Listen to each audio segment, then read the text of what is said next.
Active income ඉස්සලාම අපි බලමු active income එකක් කියලා කියන්නේ මොකක්ද කියලා.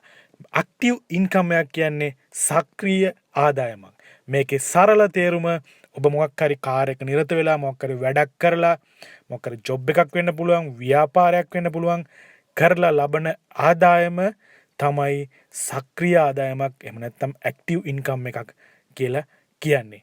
ඉතින් මේකේ තියෙන විශේෂත්වය තමයි මේ කරන කාර්ය ඔබ නැවැත්තුවොත් මේකෙන් ලැබෙන ආදායමත් නවතිනවා. ඒක තමයි විශේෂත්වය. එතකොට ඇක්ටිව් ඉන්කම් එකක් කියලා කියන්නේ ඒ කාර්ය නවත්තපු වෙලයට ලැබෙන ආදායමත් නවතිනවා නම් ඒක සක්‍රීය ආදායමක් නැත්නම් ඇක්ටිව් ඉන්කම් එකක්. ඒතර ඇක්ටිව් ඉන්කම් එකට උදාහරණ ඕන තරම් තියෙනවා. ඔබට දෙන්න තියෙන සරලම උදාහරණ තමයි ඔබ නිරත වෙලා ඉන්න ජොබ් එක, එහෙම නැත්නම් ඔබ කරන බිස්නස් එක. ඒතර ඔබ ජොබ් එක, බිස්නස් එක නවත්තපු දාට ඔබට ඒකේ ආදායමත් නවතිනවා.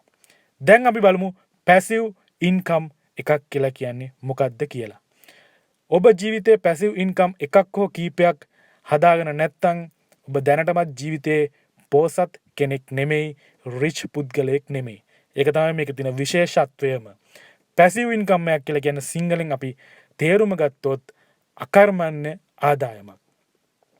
ඒ කියන්නේ ඔබ මේ කරන කාර්ය නැවැත්තුවත් ඔබ කරන ජොබ් එක වේවා, ව්‍යාපාරය වේවා ඔබ නැවැත්තුවොත් ඒකෙන් ලැබෙන ආදායම නවතින්නේ දිගටම ආදායම එනවනම් ඔබ ගෙදර නිකන් හිටියත් ඒකෙන් ලැබෙන ආදායම එනවනම් ඔබ නිදාගෙන සිටියත් ඒකෙන් ලැබෙන ආදායමක් එනවනම් අවුරුදු ගාණක් කාලයක් පුරාවටම ආදායම දිගටම එකෙන් එනවනම් ඒක තමයි පැසිව් ඉන්කම් එකක් කියලා කියන්නේ.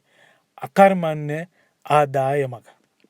ඉතින් මේකේ තියෙන විශේෂත්වය තමයි පැසිව් ඉන්කම් එකක් නිකන් ඇති වෙන්නේ මුලින් ඔබ ඒ සඳහා සමහරට අවුරුදු ගාණක් සෑහෙන කාලයක් ඒ වෙනුවෙන් වැඩ කරන්න, ඒ වෙනුවෙන් කැප වෙන්න වෙනවා ඔබට පැසිව් ඉන්කම් එකක් හදා ගැනීම සඳහා.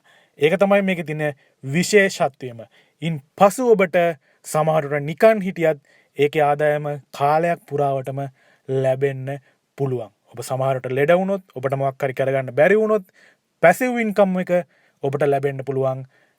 ලෙඩ වෙලා ඉන්න මොහොතක, නිකන් ඉන්න මොහොතක, ඔබට මුකුත් කරගන්න බැරි මොහොතකත් පැසිව් ඉන්කම් එක ඔබට ලැබෙන්න පුළුවන්. ඉතින් පැසිව් ඉන්කම් එකේ විශේෂත්වය ඒකයි. ඉතින් පැසිව් ඉන්කම් වලට උදාහරණ ගොඩාක් තියෙනවා. මම දෙන්න සරලවම ඔබට ළඟින්ම හොයාගන්න පුළුවන් උදාහරණ තමයි ඔබගේ මොකක් හරි දෙයක්, නිවසක් හෝ මොකක් හරි ව්‍යාපාරයක් හෝ මොකක් හරි ගොඩනැගිල්ලක් හෝ කුලියට දීලා, රෙන්ට් එකට දීලා තියෙනවා නම් ඒක පැසිව් ඉන්කම් එකක්. ඒතකොට ඒ වගේම ඔබ ෂෙයා මාකට් එකේ, ඒ වගේම දිගු ගාන ආයෝජනවල, ඉන්වෙස්ට්මන්ට් වල යොදලා තියෙනවා නම් ඒවත් පැසිව් ඉන්කම්. ඒතකොට ඒ වගේම දැන් මේ කරන YouTube channel එක ඔබට පැසිව් ඉන්කම් එකකට ගන්න තියෙන හොඳම උදාහරණයක්. ඒ වගේ පැසිව් ඉන්කම් වලට ගන්න උදාහරණ ගොඩක් තියෙනවා. ඉතින් ඔබේ ජීවිතයේ ඇක්ටිව් ඉන්කම්, පැසිව් ඉන්කම් කියන්නේ ඒකයි වෙනස. ඒකයි පැසිව් ඉන්කම් එකක් හෝ කීපයක් ජීවිතේ හදාගන්න කියලා මම ඔබට යෝජනා කරනවා.